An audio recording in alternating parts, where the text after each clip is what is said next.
this, where you're pumping your elbows in toward your spine like this, and both hands are behind. So if you're new to behind the back, you may not have this level of flexibility where you can hold both hands back here. And that, it just may be the case. And in addition, you want to make sure that you're doing it without doing this, right? You want to have a strong core so that you're not putting extra strain on your lower back. And you want to be able to go in and out the whole entire time. Both palms should be behind the frame of your body. So that. Then you can do these, where you're going up and down, because that's what the cap does.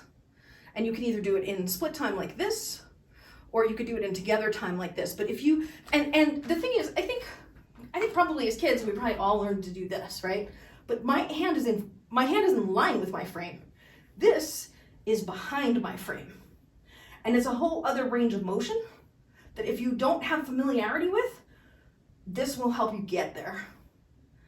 Because you want to make sure when you go up, I mean, I'd like to think I'm a little behind my head rather than over my head, right? You want to be back there.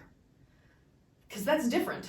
Because your poi is going to be here. It's going to be back here. You can't put it over your head or you'll hit your head. You have to put it back behind. And if you're struggling with it or you're not sure that your range of motion is quite right, what you can do is go up to a wall, put your body against the wall, then keep your hands there and move your frame forward so that you're certain your arms are back, at least from your elbow to your fingertips.